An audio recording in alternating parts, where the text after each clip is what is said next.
Well, it's a big show. Welcome to the Fade Route It's a big bad show tonight. with DNZ. Yeah, it's a big show. Here are your hosts, Crack it up, turn on them lights. DNZ.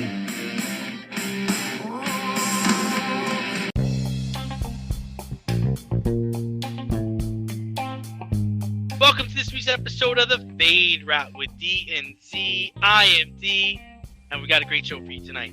Yankee fans throw trash on the field. The NFL draft starts tomorrow, and Democratic Majority Leader Christopher Johnson joins us on the in route. But we'll begin today's show with the Brooklyn Nets. Even with all the officials' help, the Nets were not able to avoid the sweep as they fell to the Celtics in the first round of the playoffs in 4 games. Kyrie talked about signing an extension in the postgame. He feels he's going to be a Net for life. Him and Kevin have a lot of work to do. How him, Kevin, Joe, Mark, they'll find a way to do better next year. Z, where do the Nets go from here? Did I miss something? Did Kyrie become a member of management at some point? Well, first place they go is home. So clean out your locker and take it on home. Well, this has been a long time coming, right? Because think back to the press conference when they brought in Steve Nash. We said it that day when these two clueless putzes, and yes, I lump Kevin Durant in with this, undercut their coach before he even has a practice by saying, now, of course, we want to say they don't mean it, but as it turned out, they kind of did. On some days, I'll be the coach. Some days, Kyrie will be the coach. Some days, we'll let Steve do his job. Isn't that nice? I'm gonna let the coach of the team coach the team. So the Brooklyn Nets, they have a lot of work to do. They have to re-sign plenty of their own players, in addition to possibly extending Kyrie. But frankly, this team is not a team. Let's be real here. It started out the season like the Eastern version of the Lakers, a collection of stars, not sure how it was going to work out.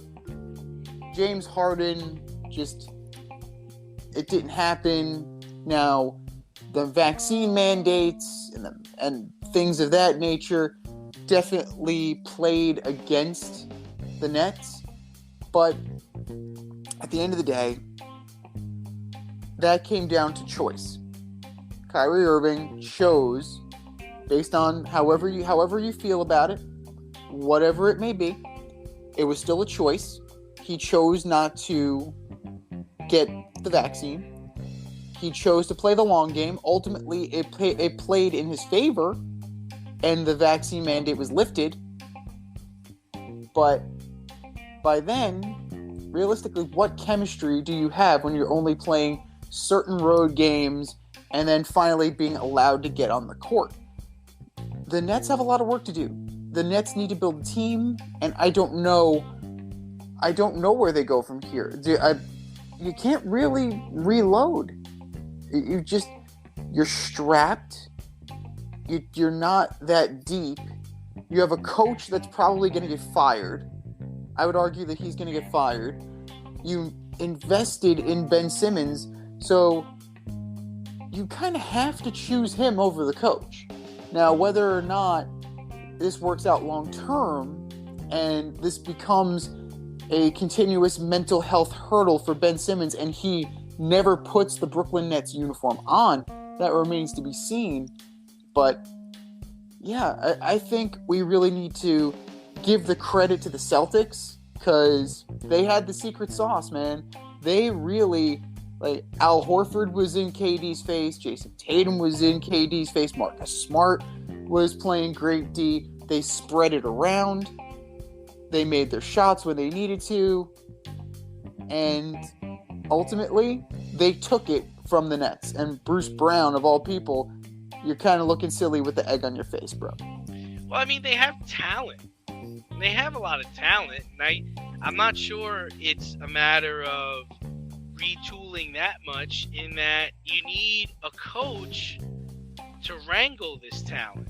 You need a formidable person that Kevin Durant, Kyrie Irving, and company are going to play under. I mean, unfortunately, I think they need to fire Steve Nash. I mean, I wanted Steve to be the guy. I wanted this to work out.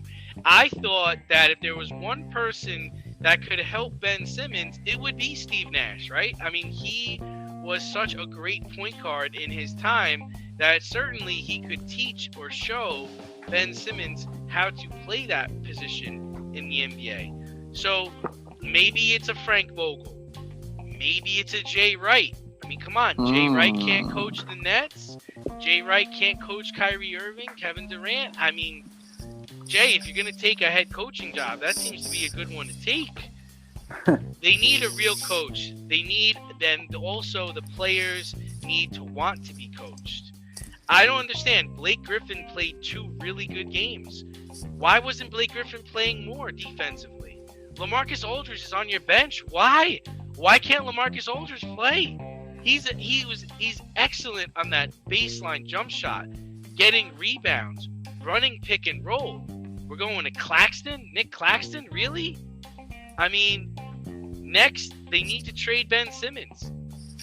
Get draft picks. Get a player that wants to play. You know what? I was on the record saying last year that Baker Mayfield played his last game for the Cleveland Browns. I don't think Ben Simmons ever puts on a Nets uniform. Wow. I'm going out there and I'm saying it. I don't think he puts on a Nets uniform. Wow. So, based on that, this was destined to fail. We have to kind of acknowledge that, because you're going from Philly. You know, Philly's a crucible. Like, we can agree on that one.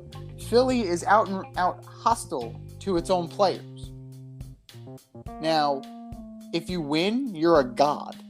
But if you lose, forget it. You're going to take that and you're going to go from Philly to Brooklyn, where the expectations are just as high, if not higher.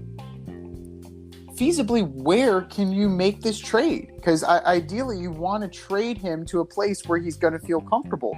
Like, where is that? And what are you fixing to get for him? Because you're going to want more than a ham sandwich.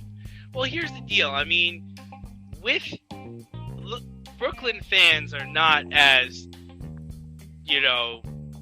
terrible or unforgiving as Philly fans are, right? We can agree that the Philly fan base is lethal. I mean, yes. I wouldn't even wear another team's jersey to any kind of game in Philly, whether that be a Phillies game, a 76ers game, and definitely not a Flyers game. Definitely not rocking a Rangers jersey to a Flyers game. Nope. So, where could he go? Okay, I mean, to me, he could go to the Kings. He could go to the Clippers. He could go to the Raptors. He could go to the Detroit Pistons. Like, he can go to somewhere and fall the Orlando Magic. Like, he can go to a place and just kind of be forgotten, kind of like that was it the Michael Bennett thing. Like, he could just fade away in time. I mean, if you're a team, let's say the Pelicans realize, man, Zion ain't gonna play for us. We could get a Ben Simmons to play down here, with a couple of draft picks. So I think there are people in this league that have hope that he will play. But I think he's ruined his reputation definitely in Philly. He's definitely ruined it in Brooklyn. I mean, come on, dude. Like, you had a chance to play with Kyrie Irving and Kevin Durant, and you decided not, even if it was in a limited role. I can't recall a time in history where a player of Ben Simmons' caliber, when I say his caliber, like top 5 pick, was unwilling to play hurt or unwilling to even try. Like, it's not like he did the Willis Reed, came out there and it didn't work out. It was, nah, man, I'm not even stepping on the court. I'm not even putting the jersey on.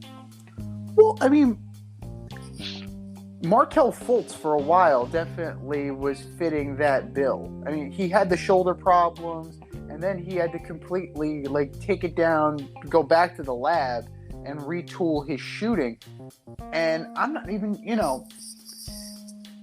Ben Simmons definitely needs to go to a place where he's, he doesn't necessarily have to be the guy, and a place where it's a smaller market. And if he's able to, kind of lay in the weeds in a small market and kind of get his confidence back, get over the, clear these mental hurdles, these mental health issues that, possibly he can still salvage his career.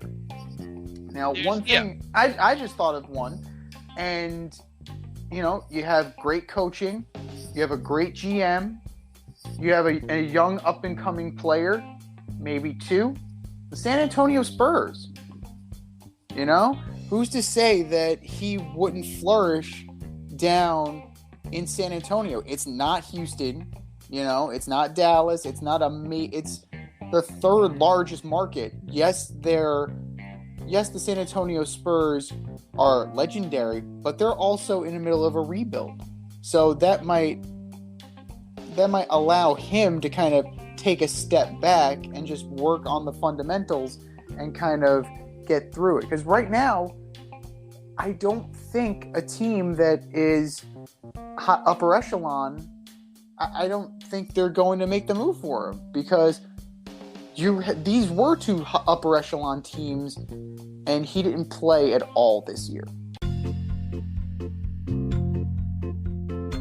We love youth sports. Not only do they get the kids out and active, but they teach the necessary skills of teamwork, sportsmanship, and fair play.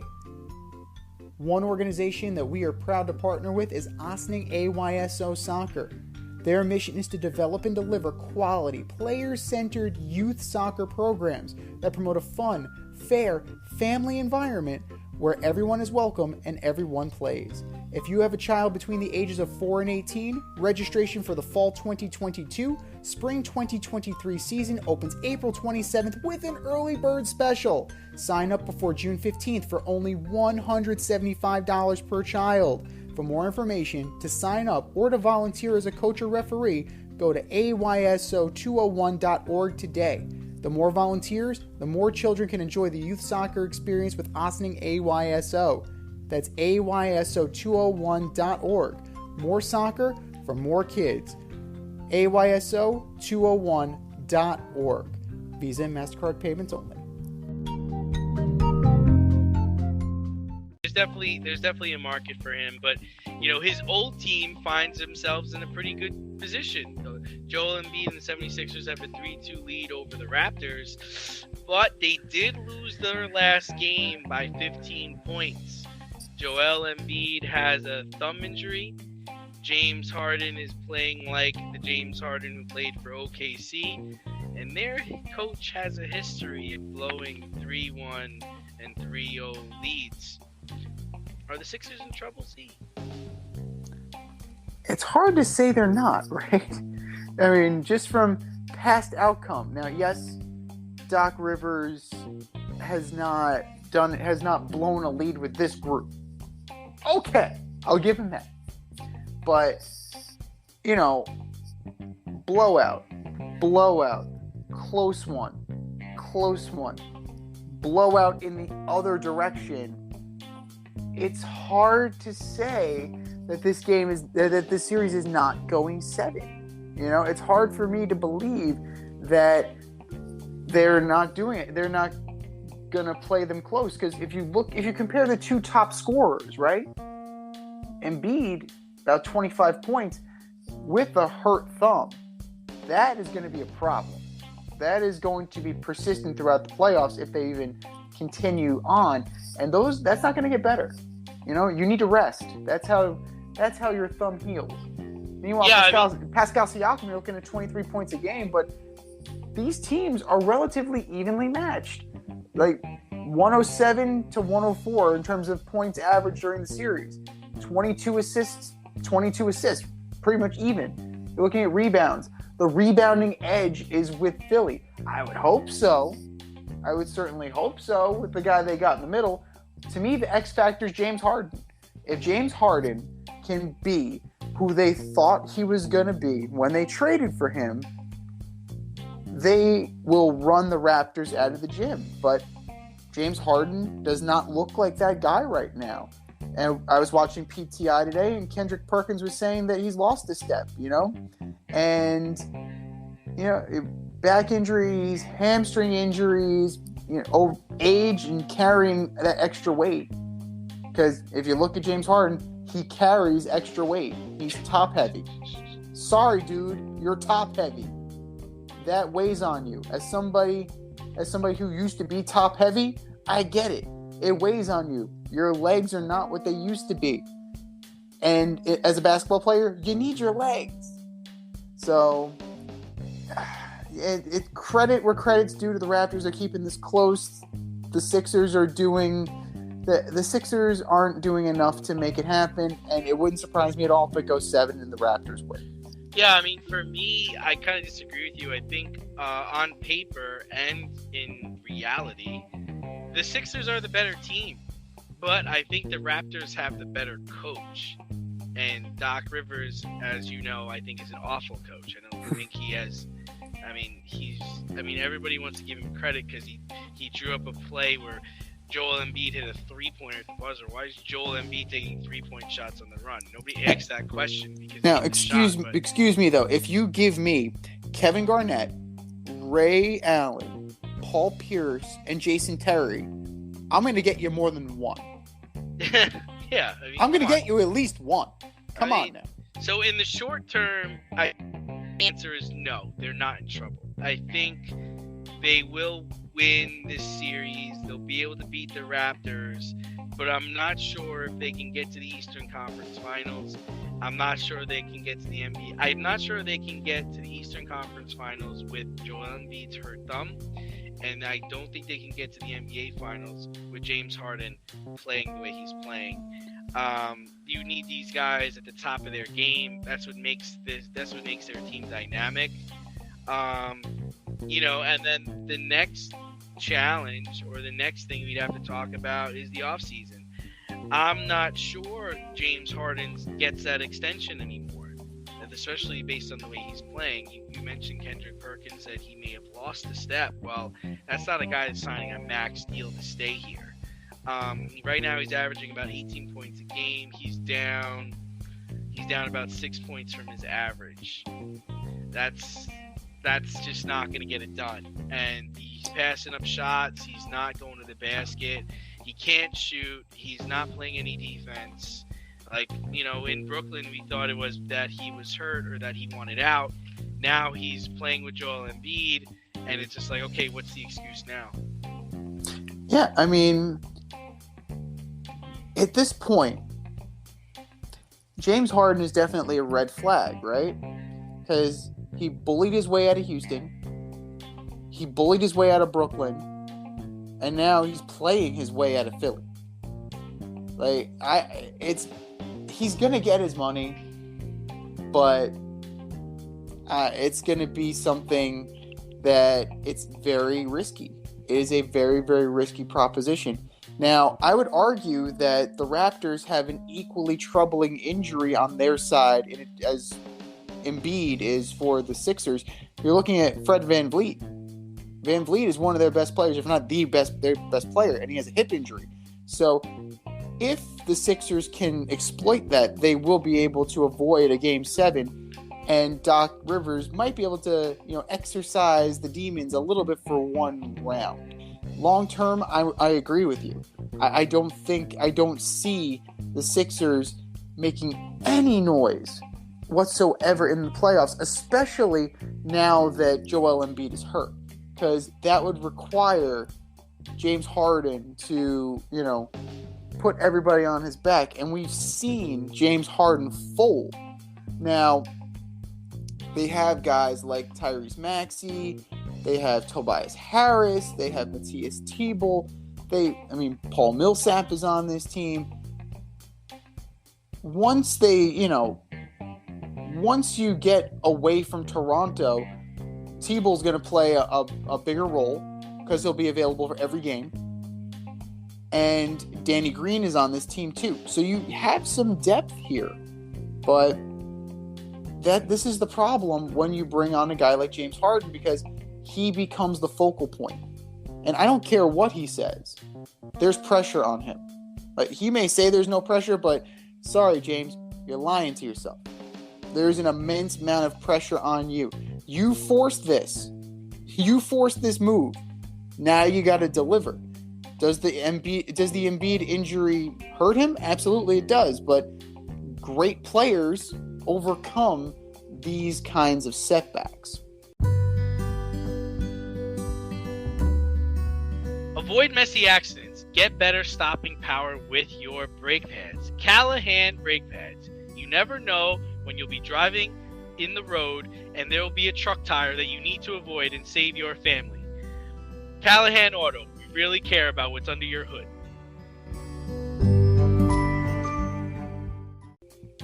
That's right. And as we speak, the Bucks are pulling away from the Bulls without Chris Middleton. It looks like this series is going to be a wrap. The Suns pulled ahead of the Pelicans without Devin Booker, which is pretty impressive.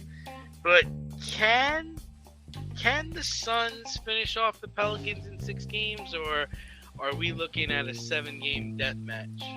Well, it depends. Is Adam Silver going to suspend Chris Paul for kicking Jose Alvarado in the dick? Because that's what he did. He looks like the Eddie Van Halen Funko I got for my girl's son for Christmas. We ordered it together, but we sorry, babe. But it's literally Eddie Van Halen playing his guitar and he's kicking like he does. Except in this instance, Chris Paul shooting and the leg is right in Alvarado's crotch. It's like you expect like walnuts to come out of his mouth. Like it's terrible. Now, I know that you are not a Chris Paul guy. I know your opinion of him, he's the dirtiest player in the NBA. That's right. He's got to get suspended. He's got to, right? Hey. You kick a guy in the dick, like, you're going to get suspended. You should get suspended. Now, that leaves DeAndre Ayton alone. DeAndre Ayton and this team, like, that's not good enough. Like that, you lose Booker, you lose Paul, you lose your shot. So the Pelicans definitely, kudos to McCollum, kudos to those guys. They're making it hard. They're being a hard out, as they should be. And it would be an embarrassment to the Suns if they get bounced in the first round by an 8 seed without allegedly its best player. Well, it's hard to tell because the guy never plays. But I gotta say that the Pelicans, they got a shot. They have a shot. Especially if Adam Silver mans up and does what he should do. No, he won't. And that's the problem. Well, that's the problem. It's like Chris Paul, this isn't the only thing he's been doing. Anybody watching the series sees how he's going at other guys, like throwing his, like Herb Jones, running at Herb Jones and trying to knock him down, and then Herb Jones comes right back and knocks Chris Paul to the floor. And now you see that he kicks Alvarado. He clearly is trying to kick him. Like, nobody wants to acknowledge how dirty of a player Chris is. And that's why I don't think Chris Paul will ever win a championship or ever be successful. Because that's the kind of person he is. I still think the Pelicans are going to take this series. I do. The Suns benefited from Mikal Bridges like catching fire last game, and I'm not sure that's going to keep happening. In the short term, the Bucks, as we can see, the Bucks are taking care of the Bulls, but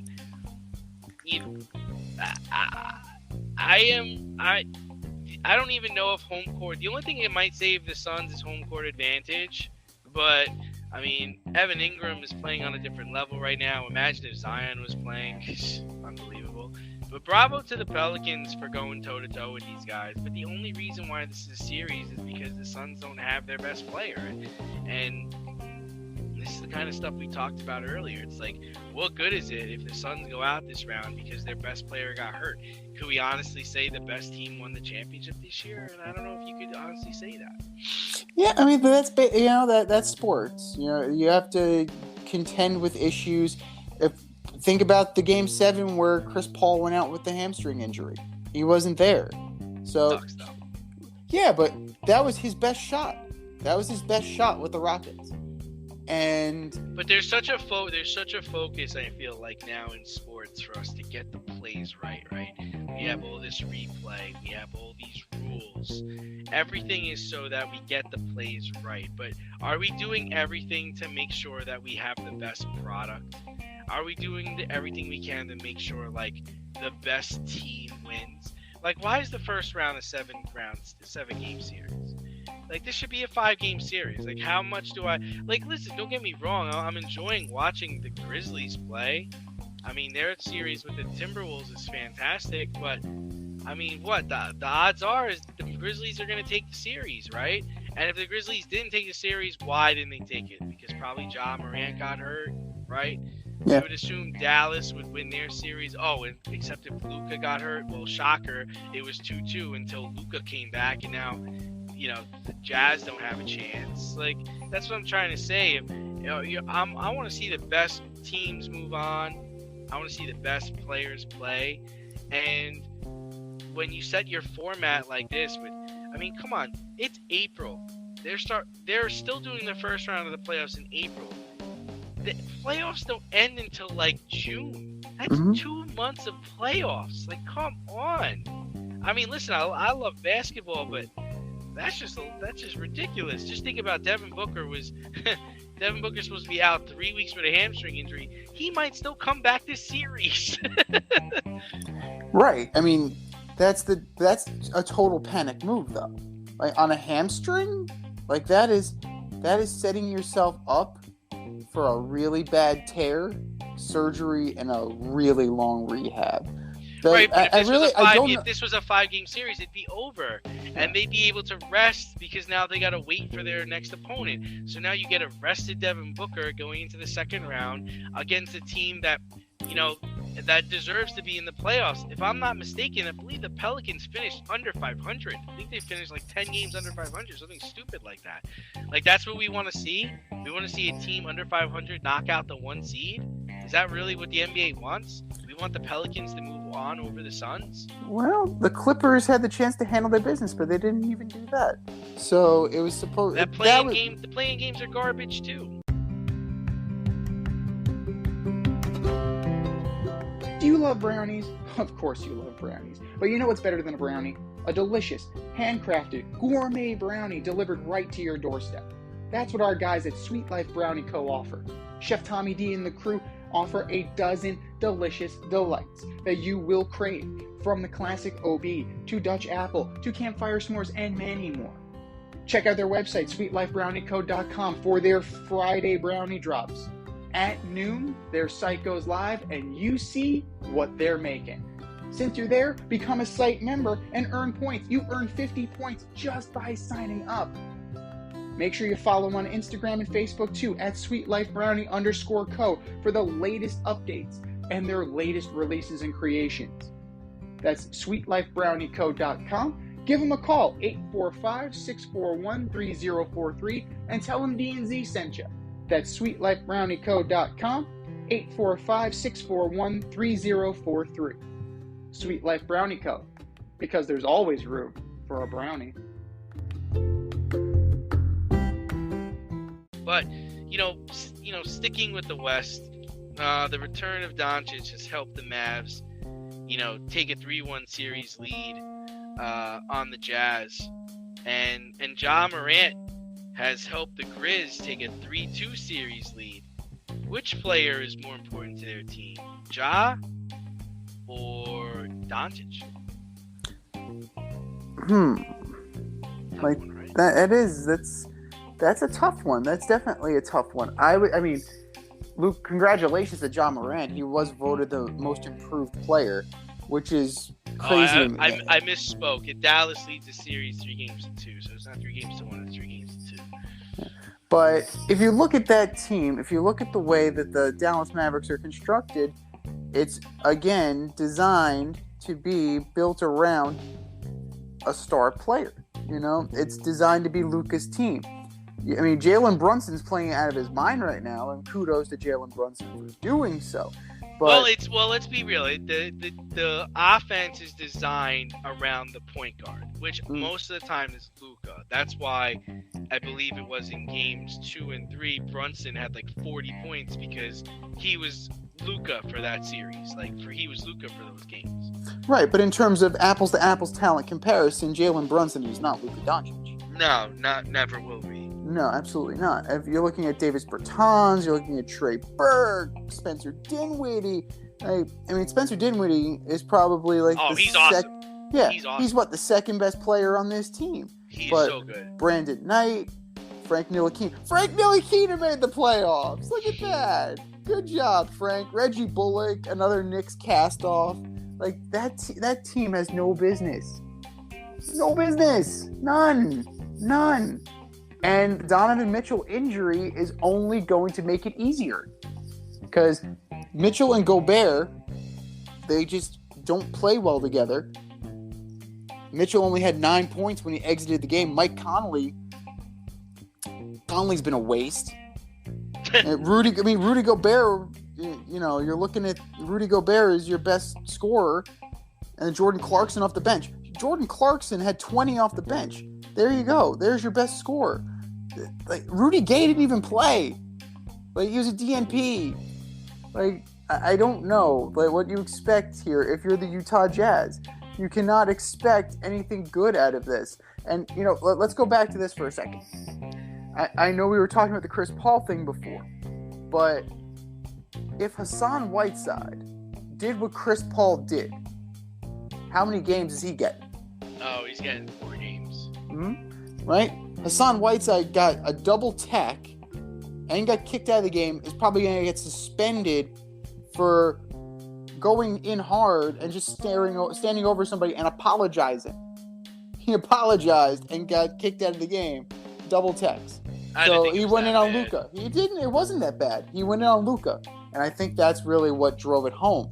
But the Jazz are a mess right now, and I think that it's important that, like, the Mavs really need to make sure that Luka is healthy for this. So rest him as much as possible. You really don't want that calf flaring up. I mean, another team that's, you know, you're looking at Karl Anthony Towns, another guy for the Wolves, right? Like, they're staying alive in their series, and like, how critical is that right now? Is it more Karl Anthony Towns and Anthony Edwards? Like, who is more important to that team? Who makes that team go? Is it Cat or is it Goose? Yeah, I mean, I think it's Cat because he needs to be dominant, and when he's dominant, they typically don't lose. Like, if he's grabbing rebounds, hitting 3-pointers, playing defense, they don't lose. You know, I think all the teams have shown some grit, and I would say that the Grizzlies and the Mavericks have shown that they could win without their best player. The Grizzlies were 20-5 without Ja during the regular season. The Mavs won 2 games without Doncic in this series. I don't think either team is going far without their superstar, but I think the Grizzlies have enough talent to make up ground lost by Ja, similar to, I think, the Timberwolves. They could get by without Edwards, but they're not getting by without Cat. Yeah, I mean, I think that it gives me a little bit of pause because Karl Anthony Towns was a part of some dreadfully awful Wolves teams until Anthony Edwards got there. So I think he definitely stirs the drink a little bit. He definitely gets people off of Cat, which is nice. But I mean, the unsung hero here is Desmond Bane. Desmond Bane is a beast, and he's the guy. He's the fallback. Well, he's the option. Forget the fallback option right now, because Ja is doing Ja things, but Desmond Bane was the guy that was keeping them afloat while Ja wasn't there. So I think they can definitely do good things, and I don't know if they can just they can possibly make a long run, because if the Suns bow out, that kind of changes everything. Because now the highest seed remaining is the friggin' Memphis Grizzlies. It's wide open. There's just so much inconsistency in that series. It's like people are getting blown out, then people lose big leads, then stars don't show up. There's just those two teams, the Grizzlies and the Timberwolves, are just too inconsistent to really, I think, make a strong run in the playoffs this year. Are you in need of air care maintenance or service? I have the company for you. Air Care Technicians. They service the Westchester and Northern Bronx area and can help you with all your heating and cooling, maintenance, and service needs. Just give them a call at 914-315-1547. Again, that's 914-315-1547. Or shoot them an email at aircaretechnicians@gmail.com. These guys are the real deal, as they are veteran-owned, licensed, and insured. Make sure to tell them that D&Z sent you. But switching gears to baseball, Yankee fans were in fine form over the weekend. Before rallying to beat the Guardians in late innings, the fans in the outfield began to throw trash onto the field, prompting Guardians players to climb the fence to confront the fans. Giancarlo Stanton and Aaron Judge also attempted to calm the fans down, but the situation was already out of control. Guardians outfielder Straw called the Yankees fan base the worst on the planet. Z, as a former Yankee fan, do you agree with this? I actually don't. I don't think that Yankee fans are the worst, because of the Philadelphia Phillies. As long as the Philadelphia Phillies exist, the Yankee fans will never be the worst in baseball. Absolutely not. But it was very classless. If anyone has seen the John Boy video out there, I highly recommend you watch it. Certain Yankee fans are cheering that Stephen Kwan hurt himself after he ran into the wall. And then fans were confronted by Oscar Mercado and Miles Straw. Mercado was trying to just kind of, nudge the Yankee fans, saying, be classy, don't root for injuries, and, don't try and win that way. One of the fans pulls out the old upside down diamond on them. So, what that means. The diamond upside down is a what? Yes, exactly. So then Miles Straw pulls his best Spider-Man, and even got jeered the next day for that. They called him Peter Parker. The bleacher creatures were chanting Peter Parker at him. You never want to be classless in victory, and that was not indicative of all Yankee fans. Not all Yankee fans are as classless as this particular group of Yankee fans who were antagonizing them. But if I'm gonna rank them, Philly's number one, and I gotta go with Giants and Dodger fans when they play each other. Because to the best of my knowledge, Cowboy fans are pretty bad. But they're pretty brutal too. But Giants and Dodgers fans, you may get beaten to death in the parking lot. I have a story to share one day about a Dodger fan. But I'm not gonna let this one situation dictate how I feel about a fan base. The truth is, every fan base has an ugly side. I think in this situation, Yankee fans love to throw the 27 rings in the face of people, and they love talking shit about other fan bases, like the Phillies, the Red Sox, even the Mets. But this is the same fan base that threw batteries at players back in the 90s. Like, don't throw rocks if you live in a glass house. So now, I don't want to hear any Yankee fans talking trash about Red Sox fans. I don't want to hear any Yankee fans talking shit about Phillies fans. Now it's you guys are on even ground. What happened over the weekend was classless, to the point where you had Yankee players coming out there to calm it down, which is unreal. You got a Cleveland player climbing a fence, telling people to come at me, bro, and hit me, bro. It's like, come on. What is it, the jungle? Like, come on. And the bleachers are treacherous. I mean, I try not to sit out there. I've sat out there a couple of times, and it is. You got to be careful what you say. You got to be careful what you wear. You got to make sure if somebody orders food, you got to pass it down and do it quickly. I mean, there are some terrible fan stories out there, but I wouldn't let this dictate, what I feel about a fan base. No, definitely not. But I mean, it definitely, if we scale it back to even as far as the LeBron James incident in Atlanta, like, these things are definitely piling up more, and they're getting more intense as fans are starting to reacclimate themselves to going back to sporting events in a post-COVID world or concurrent COVID world.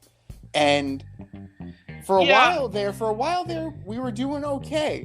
We had avoided major issues, but how close are we to reverting back to a Malice at the Palace situation? No, I mean, that situation was kind of dicey. I mean, you get a player climbing the fence, and I happen to be a fan of Straw, but you're taking a chance, dude. Like, that's not what you really want to do. I think you think you're tough, and I'm pretty sure you are, but you don't know what you're going up against up there. Like, you don't do that. That you don't do. I don't condone that. I don't condone players going out to fans. I don't condone players, heckling back, jeering back at fans, especially if you're playing outfield and you got to turn your back. Mm-hmm. No, you can't. As far as the LeBron James situation, a little differently, that was there was words going back and forth. She was drunk, he was drunk, whatever. These guys were throwing garbage on the field, man. Yeah, but how much of this was fueled by alcohol? We don't know. Yeah. So a lot of the issues come from that as well. True.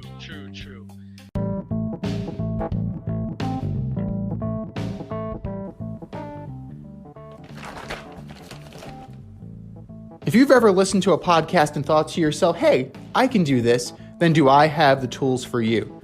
If you haven't heard about Anchor, it's the easiest way to make a podcast. Let me explain. It's free. There are creation tools that allow you to record and edit your podcast right from your phone or computer.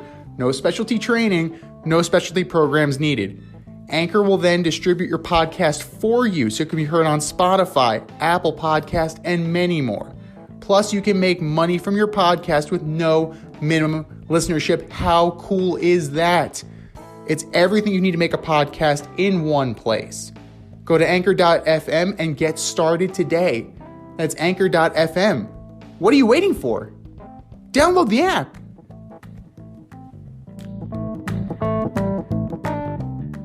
But, we buried the big story because today is the day before the official start, really, of the 2022 NFL season, as this is the night before the draft. And Baker Mayfield is still a Brown. Do you expect Baker Mayfield to be traded before Saturday? And will he be the steal of the draft, as your good friend Dan Orlovsky suggests? Oh, Dan Orlovsky. Like, this dude loves him some Baker Mayfield. I just. Oh, Dan. Will he get traded? I'm gonna say, if we were doing bullshit or no shit, I'm gonna say bullshit that Baker Mayfield gets traded at this point. I think he's gonna end up being a salary cap casualty, but I just don't see it. I don't see teams ponying up a draft pick for Baker Mayfield at this point when he has to do a little bit of rehab. And frankly, I don't think the Browns should trade him anyway, because the Deshaun Watson situation is not resolved. And is it a little, is he a little butthurt? Most likely. And rightfully so. The most success this franchise has had since it came back into the league is when this guy was the quarterback. So, I would definitely be a little upset if I was him.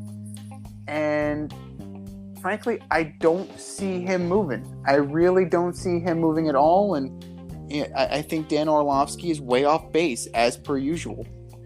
Yeah, for me, the only thing I will agree with Dan is that if you're a team like the Saints or the Panthers or the Giants or Seattle or even the Commanders, and you're contemplating drafting a quarterback in this draft, and the guy you want gets drafted, I think you have to seriously consider about trading a draft pick and a player for Baker Mayfield, because at the end of the day, he is still a number one overall pick. Okay, he did win games in Cleveland. He did lead them to the playoffs, and he was probably a quarter or two away from beating the Kansas City Chiefs in Kansas City. Okay? Mm-hmm.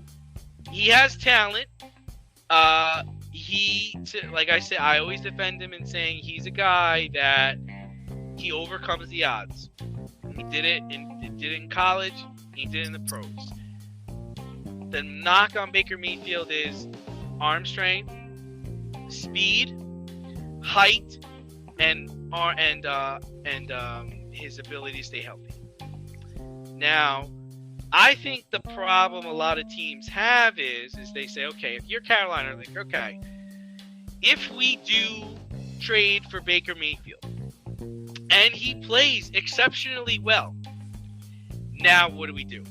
Right. Because now we're going to be kind of in a situation where he won 10 games for us. He made the playoffs. Or he won 11 games for us. Or he was comeback player of the year. And now it's like, well, we could sign him to a contract extension that's going to cost us a lot of money. Or we can go and hit the draft. But now, because he played so well, we don't have a top 10 pick. So now we're not getting probably the best quarterback in this draft. We're going to get a quarterback, but he's not necessarily the guy we want. Which is why I think for a team like Seattle, you could say, you know what, I really want Cody Pickett. And if the Panthers take Cody Pickett, all right, in the 4th round or the 5th round or later on in the draft, we're going to call the Browns. And we're going to offer them garbage for him and see if they'll give it to us. Because at the end of the day, they're going to have to cut him. So it's either you're going to take my garbage pick that I have, or you're going to wind up having to eat him and pay him. Yeah, that's kind of the situation where they're in. But you also have certain situations, like you mentioned, the Giants. The Giants have a question mark at quarterback as it is. Now, do you pick up Daniel Jones' 5th-year option, and now you're going to bring in Baker Mayfield? I don't know. That just creates more confusion to me. Now, if it's a low risk, I gotta say, it depends on what I'm being offered. Listen, it's a terrible comparison, but I just think back to when, the San Diego Chargers drafted Phillip Rivers. Yeah. They had Drew Brees, and Drew Brees wasn't playing well. Drew Brees wasn't playing the way they thought Drew Brees was going to play.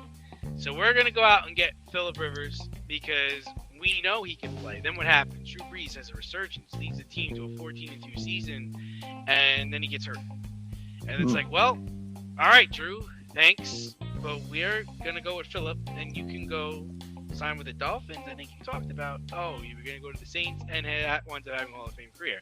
I only say the Giants because if the Giants are thinking about drafting a quarterback late and that guy gets taken, why not take the flyer on Baker, who was a first overall pick, who was possibly on your draft board back when you decided to go with Saquon Barkley that year, right? Yeah. Because Baker got taken. But if he was a guy that was high on your draft board back then, and you also have a good coach in place that could maybe develop him if the whole Daniel Jones thing doesn't work out. And why not push Daniel Jones?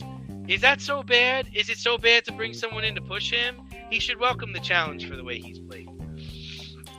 No, there's nothing wrong with pushing Daniel Jones. I think that it's a very rich question mark is all. Because, right now he's only on his fifth-year option, right? So it's not like you're going to pay the man. It's like at this point, I've seen what I've seen from him, and it's it. I'm not impressed. I'm tired of watching it. I don't want to watch it anymore. I'm frankly tired of it. Yes, I'm frankly tired of it. I can't get through a quarter without wanting to throw up in a garbage bag. Right. I purposely start the game in the fourth quarter hoping he's out of the game.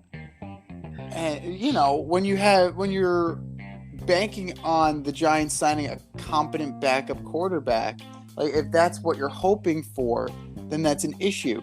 And do we really want to reunite the Cleveland Browns quarterback room from a couple seasons ago? I mean, maybe that's just me, because you have Tyrod Taylor there as well as the backup. So let's really hammer home the fact that the Giants and the Cleveland Browns aren't that far removed from each other. And then have Saquon Barkley in the backfield, so you can have Baker Mayfield, the number 1 pick, handing off to the number 2 pick from that draft. That seems a little surreal to me, but I don't know if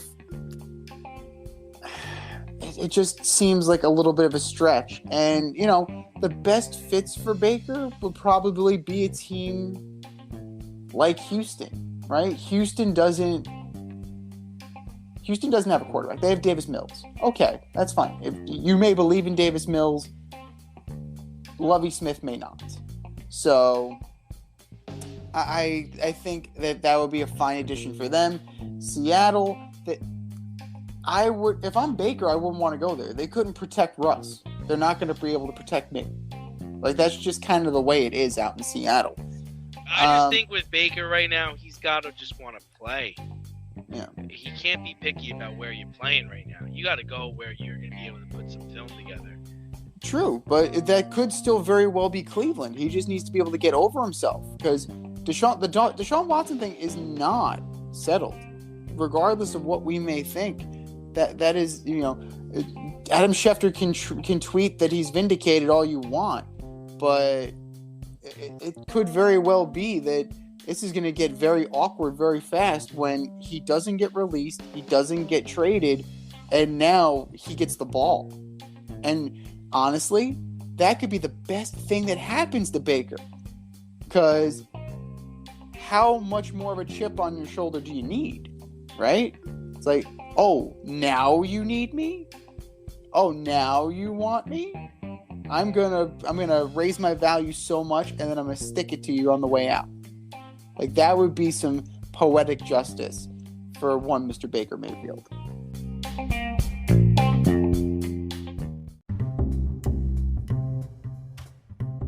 Is your hair thinning or is your hairline receding? Scalp micropigmentation will fill in the areas where your hair is missing by creating a short buzz cut look.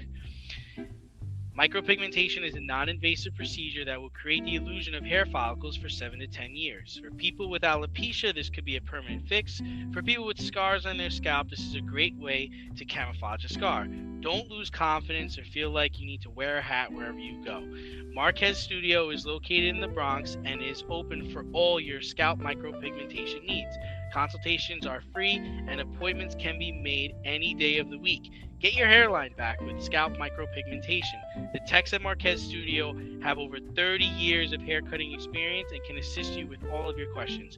Call to schedule a consultation today, 646-221-8728. You can also visit them on Instagram at Bronx Marquez to see their gallery and view all their satisfied customers. Again, that is Marquez Studio, located in the Bronx, New York, 646-221-8728.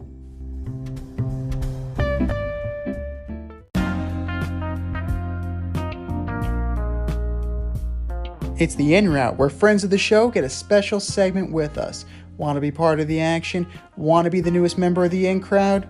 You know what to do. Hit us up, faderoutemail@gmail.com, or slide in those DMs on Fade Route Podcast on IG, or hit that Twitter, FadeRouteDNZ.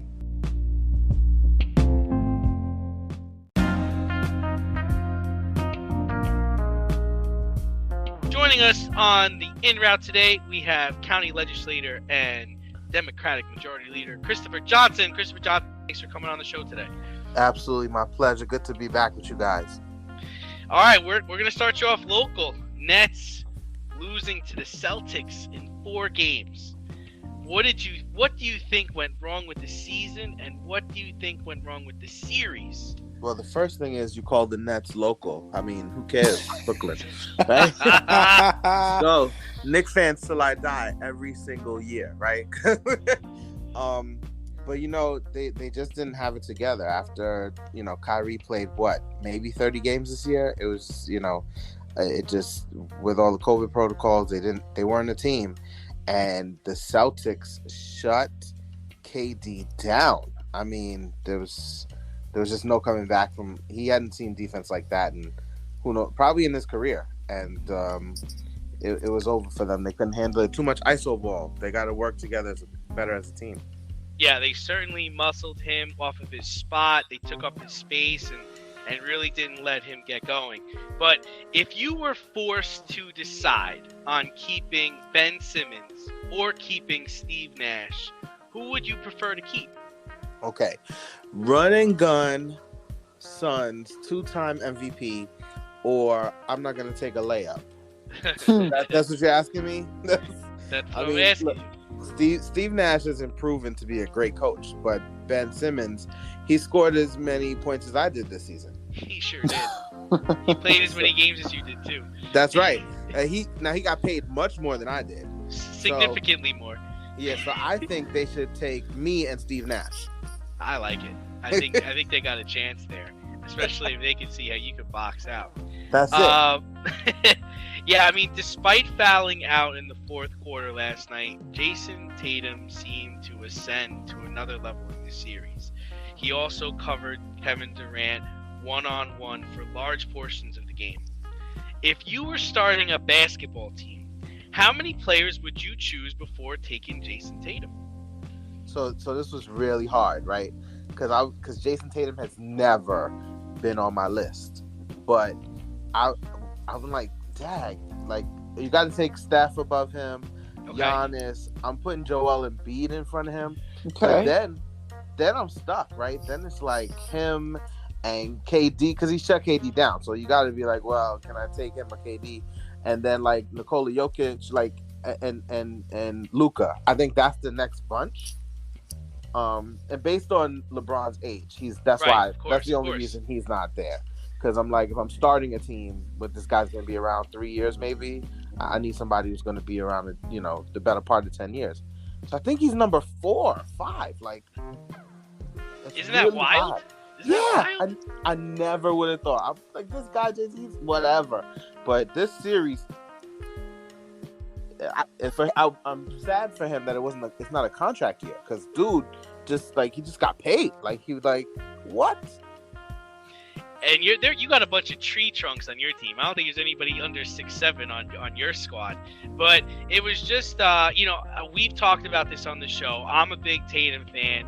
To me, and you can laugh all you want, he to me is more Kobe-like than anyone I've seen in a long time. And he's not Kobe yet, but he has the tools, right? He's got the length. He's got the shot. He's got the fadeaway. I don't know if he has that killer instinct. Right. He definitely passes more than Kobe. He's definitely more of a team player. He plays solid defense. To me, he has the ability to ascend to that level. Well, he's passed the ball once. He's more of a passer than Kobe. Yeah. Seriously. That was an assist. Don't hate on him. So we're going to move over to the West. You already name-checked Luka Doncic, so let's get right into that. A lot of teams have been playing without one of their star players. Luka's just coming back into the mix with the Mavs. You're looking at the Nuggets. They're without Jamal Murray. The Bucks are playing without Chris Middleton. The Suns are playing without Devin Booker. Which team has impressed you the most? Who are you most proud of? So I will give the Mavs a lot of credit, right? I didn't think they could win a game without Luka. It's basically they should change the name of the team right now to the Lukas because who else? Like it's crazy. The Nuggets, I give them a lot of credit. They're probably a contender with Murray and who else is out? They got another they got two big names out. But so they're probably a contender, but right now they're nothing. You know, the Bucks though, without Middleton, and I know he's not their number one, he's the number two guy, but like they're still a contender without Middleton. So like that puts them in the answer. And then, you know, the Suns without Booker, like they can't win a championship without Booker. So I guess like I'm most impressed by the Bucks. Michael Porter Jr. That's the other guy there. Michael Porter Jr. Yeah, for the Nuggets. But like I guess I gotta say the Bucks because they're the only one of the four who can actually win a championship without their guy. The Nuggets won't even win a series. The Mavs and the Suns will win one. Suns might win two, but like the Bucks can actually still contend for a championship without Middleton.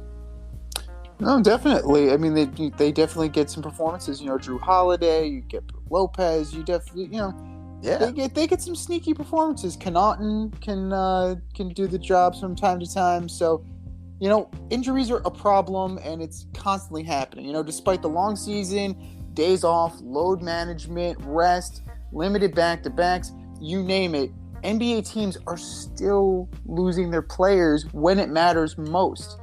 So what can the NBA do to make sure that their product is better and their stars are actually there when they need them to be? You know, this is a tough question, right? I think it's going to come down to the CBA. They got to put something in it to make sure, one, that players are playing. And, like, then I don't know what you do to keep people healthy, right? But they got to make sure that, you know, everybody wants to play when they come to the Garden. So, you know, the Garden's always full. If you can play, you play. But if you're going to Utah, like, I might take this night off. Like, why are you playing? And so we get a lot of that. But then when you get to the end of the season and people are trying to really play in the playoffs and there's injuries, and I don't know what the answer is, but it's got to be in the CBA. There's got to be something that requires them to play during the regular season. You know, people like Anthony Davis just aren't in shape throughout the season. When the season comes, he's not ready to play on a consistent basis, and then you see injuries. So there's got to be part. Some of it is just the players got to be ready. Some of it's in the CBA, but there's still another piece, and that's why the commissioner gets the big bucks, and I just sit over here. The same commissioner was also considering incentivizing players and teams to play their players. So, what are your thoughts on that? I thought that's what the money was for. I thought that was a paycheck. That's what I thought. That's what I thought the contract was, right? If you play, you get paid, kind of thing. No, but Ben Simmons proved that to be wrong.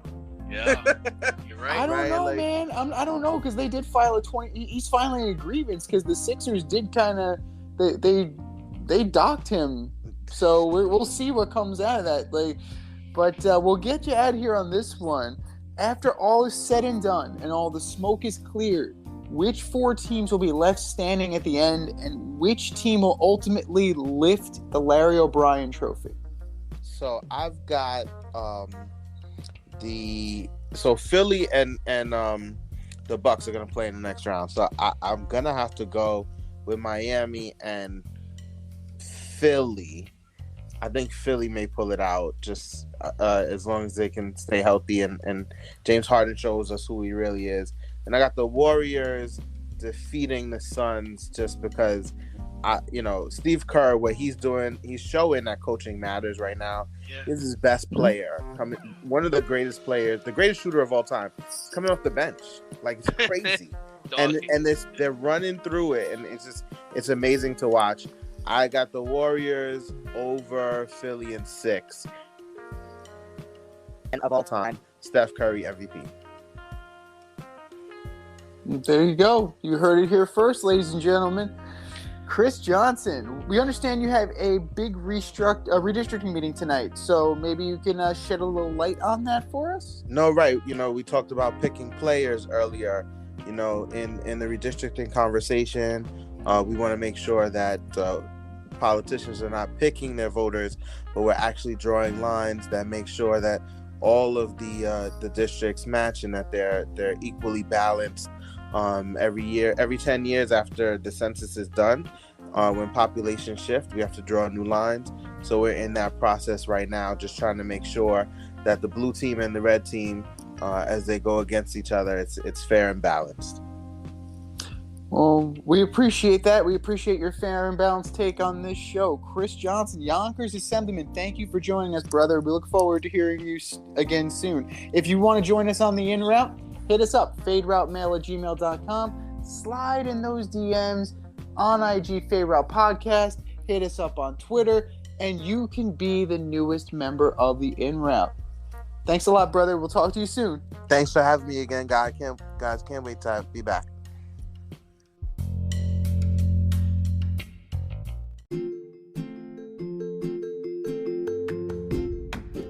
You can't help but smile when you see a balloon. The simplest occasion is a party. Westchester Pop Stars, located in New Rochelle, New York, offers balloon styling and decor for all life's events. Birthdays, anniversaries, weddings, showers, school and corporate events, store openings, or just because. Westchester Pop Stars takes balloons and shapes them into works of art, creating decorative installations for your special occasions. No event is too big or too small, and their custom personalization service is top-notch. Westchester Pop Stars is a private studio, quickly expanding. In-person consultation is by appointment only. Send an email to westchesterpopstars@gmail.com for more information or to schedule an appointment. No need to hire an event stylist. All you need is balloons. Currently servicing Westchester, Putnam, New York City, and Connecticut. To find Westchester Pop Stars, search for them on Instagram, Facebook, or Google.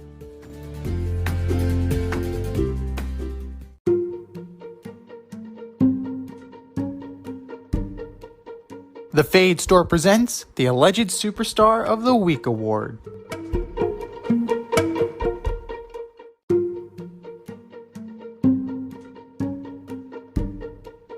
All right, boys and girls, it is time for the Alleged Superstar of the Week. You know how it goes. We put up a poll after the show on our Twitter account at FadeRouteDNZ, and you vote. And you vote, and you vote, and you vote. And the winner of said vote gets announced on this here program. And do you know who took home the ass for last week, D? I don't. One Mr. Owen Woodward. Kid, you are never going to live down tackling the guy who hit you, who took you deep, took you yard, and then chirped a little bit. You're never going to live that down. I still don't know if you've been expelled yet, but I know you've been kicked off the team. So I hope it was worth it, buddy, because you lost a lot in this regard. But that was last week. This is this week. Who you got, D? I got 4 this week. 4? So first up, I've got Kyrie, Irving, and Kevin Durant swept from the playoffs by the Boston Celtics. Kevin Durant, you're supposed to be the best player in the league. Mr. You know who I am. I'm Kevin Durant. Kyrie Irving, you're supposed to be one of the best point guards in the game or in the league. You can't even win one game of the Boston Celtics. Kyrie Irving and Kevin Durant, you are my alleged superstars of the week. Next up, Donovan Mitchell and Rudy Gobert. 3-2 to Dallas. The team didn't even have Luka Doncic for the first few games. Do better, guys. Just do better. Number 3, my fantasy catcher, Yasmani Grandal. Batting 152 with 3 extra base hits, 1 run, and 1 RBI since the start of the season. Dude! You're supposed to be one of the best catchers in the league. What is that garbage? Number 4, Anthony Edwards. At the end of the game, your job is to stop Ja Morant. You go for the steal on the out-of-bounds play, which leads to the layup, which puts your team down 3-2. Anthony Edwards, you are my alleged superstar of the week. What do you got, Z? All fine choices. I have 3 from baseball and 1 from basketball. I'm going to start with Garrett Cole. A return. Love this guy. Had a wonderful game, but that was overshadowed because somebody noticed you had a little something on your pants there, buddy, that you kept going to. It was like right under your right ass cheek, and it was like very conspicuous that you were like rubbing on that. It was textured. It was a little textured. It was a little. I don't know. Spider Tack got outlawed, and you're looking for any advantage. I mean, I guess that would qualify. But Garrett Cole, if you're gonna cheat, at least be a little bit more clandestine about it. Be a little more subtle. Garrett Cole, you are my alleged superstar of the week. By extension, Yankee fans, specifically the Yankee fans in the bleachers, for cheering when Cleveland's Stephen Kwan was shaken up after hitting the wall, and then throwing debris on the field after the Yankees' walk-off win against the Guardians. You're supposed to be better than that. You're the Yankees. Just do better. Just do better. Tim Anderson. Apparently, the Kyrie Irving flu somehow went from Brooklyn and Boston all the way to Chicago and Cleveland because he flipped off Cleveland fans after they got on him a little bit for making 3 errors in the first 2 innings of the opening game of a doubleheader. Anderson did apologize, but still, you didn't need to apologize if you just didn't flip him the bird. Tim Anderson, you are my alleged superstar of the week. And then last but not least, one Mr. Chris Paul for kicking Pelicans guard Jose Alvarado in the Alvaraditos on his follow-through.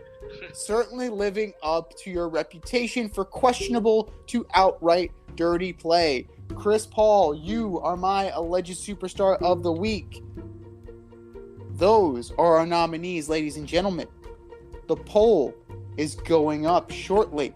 And for our nominees,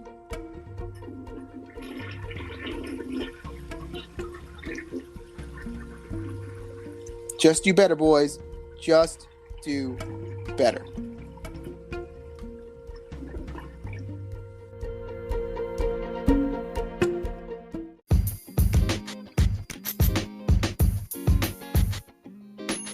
Your favorite podcast has its own merch line now. Go to the Fade store with DNZ.com today for all your Fade Route merch needs. I'm talking tank tops, t-shirts, sweatshirts, like yoga pants, we got those too. Like some cool accessories, we got those too. And we're not done yet. We have so much more planned for you, but check out what we have today at the Fade store with DNZ.com. That's the Fade store with DNZ.com.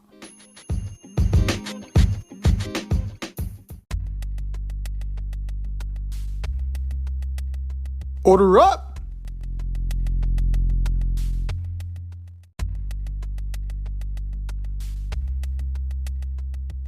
All right, boys and girls, you know what time it is. It is time for us to order up. Order up, order up. And this is a very special order up because, as you know, tomorrow night is the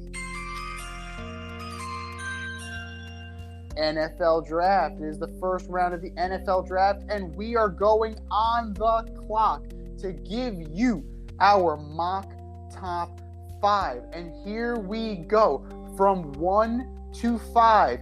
Who you got, D? With the first selection in the first round, the Jacksonville Jaguars take Ike Ekwonu, offensive tackle, NC State. They got to protect Trevor Lawrence. With the number 2 pick in the NFL Draft, the Detroit Lions take Aiden Hutchinson, defensive end, edge rusher, Michigan. Best defensive player available. With the number 3 pick, the Houston Texans take Sauce Gardner, stealing them from the Jets. Cornerback, Cincinnati. Lovie Smith is a defensive guy. I can see him going defense here. The number 4 pick in the NFL Draft, the New York Jets select Evan Neal, offensive tackle, Alabama. No! Gotta protect Zach Wilson before they take a wide receiver at 10. And number 5, the New York Giants select Charles Cross from Mississippi State, offensive tackle. Giants take the best lineman available before taking a defensive player. Z, how's yours look? A lot of difference, which is fine by me.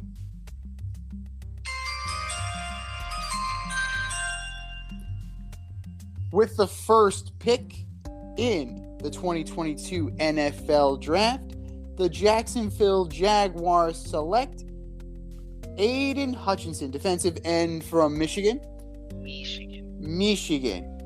Definitely need a pass rush. They brought in Foley Fatukasi, but it's not enough. And he is going to be probably one of the, if not the most talented pass rushers coming out of college. Now, this is going to get tricky. There's a trade. I have a trade. The Detroit Lions trade back from number 2 with the New York Giants, and the New York Giants select Evan Neal out of Alabama. You want to get the best offensive tackle? I give you the best offensive tackle available. They will need to jump Houston because Houston also needs offensive tackle help. And because the Giants jump Houston to take Evan Neal, the Houston Texans take Ike Ekwonu from NC State. Second best, 1 and 1A possibly their fallback plan in case something like that happens. Evan Neal could very possibly go number 1 because you can always use some extra help protecting your quarterback. So, I believe that Houston will end up taking Ike Ekwonu, which means at number 4, Sauce Gardner falls to the Jets. They need a corner. Best corner available. Why not Sauce Gardner at that point in the draft? And that leaves you with the Lions at number 5. Now, the Lions can go many ways, and the Lions do lion things. But I think they will take Kayvon Thibodeau of Oregon. The Lions do Lions things. That's great. It is possible that the Lions do something absolutely crazy, like when the Raiders took Cleveland Farrell, and everybody was like, "Who? What? Why? Why did this happen?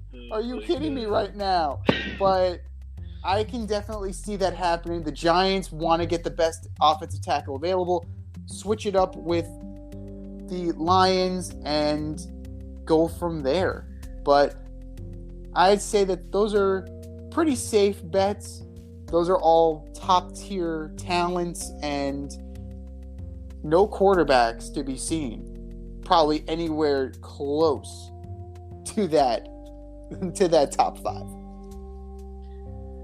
This has been the Fade Route with D and Z. Thanks for tuning in tonight. You catch our podcast on Wednesday nights on Anchor, Spotify, iHeartRadio, or wherever you listen to your podcast. Until next time, stay faded, everyone. It's time for us to run the go route, but we'll talk to you next week. Enjoy the draft.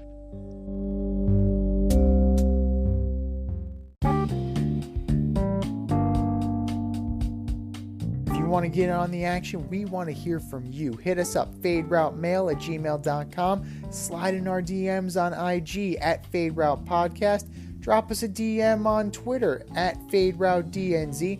Comment on our YouTube channel, The Fade Route with DNZ. Questions, comments, picks, segment suggestions, you name it, we want to hear from you. Get at us, in crowd.